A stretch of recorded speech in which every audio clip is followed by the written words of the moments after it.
Free golden birds for War Thunder. Inspect the app in the description below. Hello viewers! This educational video is designed to improve your luck when flying the best bombers in War Thunder. Bombers like the wonderful British Avro Lancaster, or the superb Handley Page Halifax, also British, or the robust Vickers Wellington. Oh dear. Yes, well, regardless, here are some well-founded British rules that you simply have to follow in order to bomb effectively. Yes. Now, the first rule is essential to your survival, especially if you're flying a Wellington, and it's quite simple. Always attempt to dissuade your enemy from attacking your heavily armed bomber by deploying British defensive persuasion-based countermeasures. Yes. Now, you've all heard of chaff, a countermeasure to radar detection. Well, this is similar, and it's called chat, which stands for Crikey! Ah! Germans! We'd best send out a hopeful aerial transmission, or chat. And crikey! Germans! Right, time to chat. Here we go.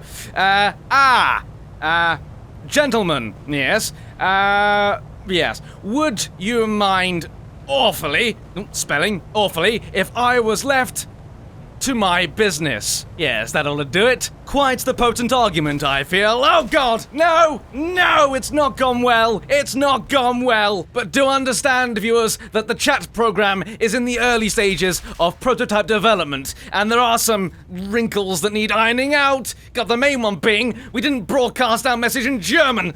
Oh God, that's come off. Oh dear. But I understand that Mr. Churchill is very enthusiastic about the whole idea. Let's try our bomb here, shall we? Yeah, yes. No less accurate than normal night raid bombing. No, an improvement, actually. Oh dear. Now, the second rule you've really got to follow while flying British bombers is quite simple, really. Always fly as low as physically possible to the ground. Yes. In fact, scratch that. Always fly as low as physically possible over water. Always over water. Not deserts, or cities, or small rural French farming communities. No, it's gotta be water, you see. Somewhere, preferably, where you'll encounter some kind of water-based dam, which you can bust with your Lancaster. Yes. I am aware that in War Thunder there are no dams as such, but there are bridges, and you can bust them. Yeah, forget the damn busters, we're the 617 bridge bugger-uppers. And I know what you're all thinking. You're all thinking, oh, but darling, isn't flying low awfully dangerous? Well, no, actually, Roger, no, that's nonsense is what that is. No, you're only too low when fish start migrating their way into your RAF issue communications headset. Yes, and besides, flying low has many advantages, like coming in under the German radar. Yes. Yeah, you see, look at that. Fact, German pilots do not possess the necessary depth perception to fly this low. That's why this technique is so brilliant. I mean, not only are we undetectable to the human eye, but any pilots that do stumble accidentally across us crash straight into the water and become U-boats. Yes, I suppose at least Admiral Raiders pleased. Yes. Now, there are a lot of fighters above us. I can assume that they are using some kind of radar bombing detecting equipment, which is cheating, obviously, but the Germans are notoriously poor sports. And as such, we're forced to deploy a defensive stroke to counter that 109. And we've hit him badly, we're fine, yes? And for him, the war's over, really. That smoke coming out of his aircraft, that was bad. And we're absolutely fine. I mean, that's not smoke. That there is not smoke, no. I'll tell you what that is. That's fictional work of Mr. Goebbels and his propaganda machine back over in Germany. Yes, that's smoke. Yes, we're fine. I mean, this Lancaster here is practically factory condition new. Yes, like those bullet-shaped holes in the wing there. Those are standard RAF issue ventilation ports. Yes, they're very useful in the boiling heats of Norway this time of year. And here comes another German. We've been spotted again. I wouldn't worry too much. The last one didn't put up much of a fight. And okay, yes, bit of a stalemate there, really. We'll chalk that one down as a British victory. And oh dear, there's a bit of a lively glow on our right wing. I wouldn't worry about it too much, though. It'll probably waft out at some point. Oh God! You see, that's not gone as brilliantly as I thought it would.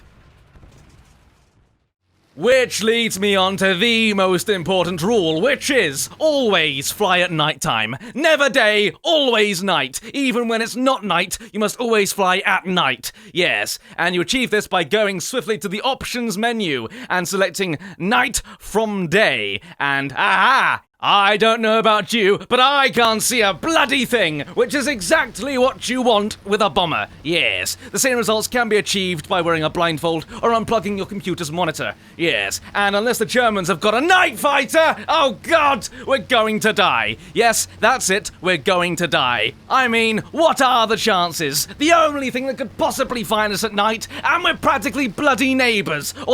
Although it could just be a coincidence. It could easily be one of those nighttime joy flight experiences that all the tourists do, yes. It's probably one of those. Yeah, we're getting all worked up over nothing here, really. It's firing! Good God, fire back! Fire!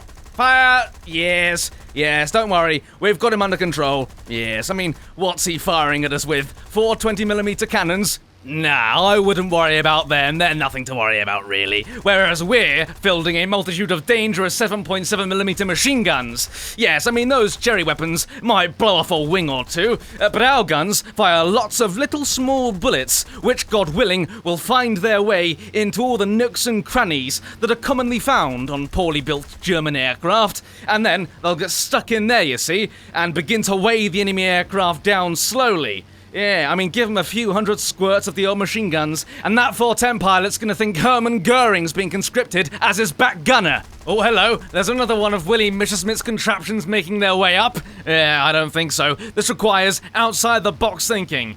Yes. Hang on, I've got an idea. Here we go. Alley up. Yeah. Bombs away! Yes, we'll bomb the enemy out of the sky. I mean, British bombers are known for their nighttime bombing accuracy, and so these should fall right on top of that 109. Yep, that's him dealt with. Jolly good. Now, about this 410 issue we find ourselves dealing with, it's firing back as well, which really I don't agree with. We're filling in full of holes. He's all over the sky. Look at that, he's really in trouble, listing from left to right. Oh my goodness me, We've rendered the enemy's pilot unconscious with a direct hit to the head from one of our machine gun shots. They're only small and non-lethal, but they get the job done. Now, this 109 pilot here is obviously some kind of an ace. How do I know this? Well, observe his flight patterns. He moves gently from left to right. Yes, dodging our shots as he does it. The old left and right ploy. Well, we can do better than that because we're in a Halifax, and they turn like Gloucester gladiators. Here we go. We're going to turn inside of him. Yep, it's working. Oh, God. We are taking some fire. Don't worry, viewers. Our rudder just came off, but that's fine. It's a form of in-the-field streamlining of the tail section. Yes. And after all, we do have 2 different rudder fins, which is a feature on most British aircraft because they're brilliantly designed. Now, this 109, either he can't see us because it's dark, or he's sort of struggling to keep up, which I imagine is probably the case, you see, as we have filled him full of 4 or 5 million of our machine gun rounds, which are very heavy. And look, yes, they're dragging him back down to earth at a shattering rate. Yes, that's the last we'll see of him. Yeah, he's going down. He's going down. Yes, victory is ours. And now, after claiming a stunning victory against the Hun in the sun, it's time to bomb their infrastructure. Yes, burn down their factories, destroy their ball bearing plants, dismantle... Oh, wait, no. No, they're not so much factories as barns.